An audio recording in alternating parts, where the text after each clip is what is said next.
నేను పడాల నయనాకర్. మా కర్పూరం ఫ్యాక్టరీ 1976 లో స్టార్ట్ అయింది. ఇది స్వస్తిక్ బ్రాండ్ అనే కంపెనీతో. అప్పట్లో రా మెటీరియల్ దొరికేది కాదు, విపరీతంగా చాలా కష్టంగా ఉంటుండే. రా మెటీరియల్ ఇంపోర్ట్ చేయాల్సి వస్తుండే. సో ఇండియాలో మ్యానుఫ్యాక్చరింగ్ చాలా తక్కువ ఉండే.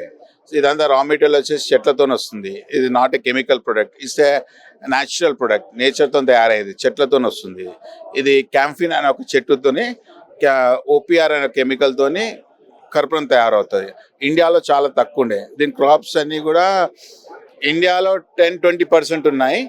మ్యాక్సిమంగా జపాన్, చైనా, ఇండోనేషియా, మలేషియాలో దీని క్రాప్ ఎక్కువ ఉంటాయి. సో అక్కడి నుంచి ఇంపోర్ట్ చేసి ఇండియాకి రావడము, దీన్ని మ్యానుఫ్యాక్చర్ చేయడం చాలా పెద్ద కష్టాలు ఉంటుండే. అప్పుడు 1-2 ఫ్యాక్టరీస్ ఉండే. ఇప్పుడు డే బై డే టెక్నాలజీ పెరిగిన కొద్దీ ప్రొడక్షన్ పెరిగింది, రా మెటీరియల్ కూడా దొరుకుతుంది.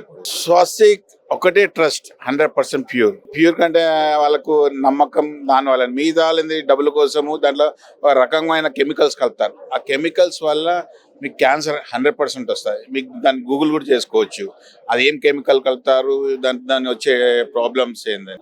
మార్కెట్ ట్రెండ్ బట్టి, కస్టమర్ రిక్వైర్మెంట్ బట్టి చేస్తూ ఉన్నాము. కొందరికి ఎప్పుడు కూడా ముద్ద కర్పూరం నడిచేది ఒక్కటే అండి. మాది 100% ప్యూర్ ఉండాలి, కస్టమర్ సర్వీస్ ఇవ్వాలి, అది ఒక్కటే సాటిస్ఫాక్షన్. ఫస్ట్ నుంచి అదే మోటివ్, ఇప్పుడు అదే మోటివ్, రేపు కూడా అదే మోటివ్. ప్యూరిటీ మీద కాన్సన్ట్రేషన్. స్వస్తిక్ అనేది అయితే ఆఫ్లైన్ మార్కెట్లో మన 75% ఆంధ్ర, తెలంగాణలో మార్కెట్ మన షేర్ ఉంటుంది. మిగతా కంపెనీస్ ఒక 25% వరకు ఉంటుంది. చాలా బాగుంది, గ్లోబల్ గా మంచిగా అనిపిస్తుంది.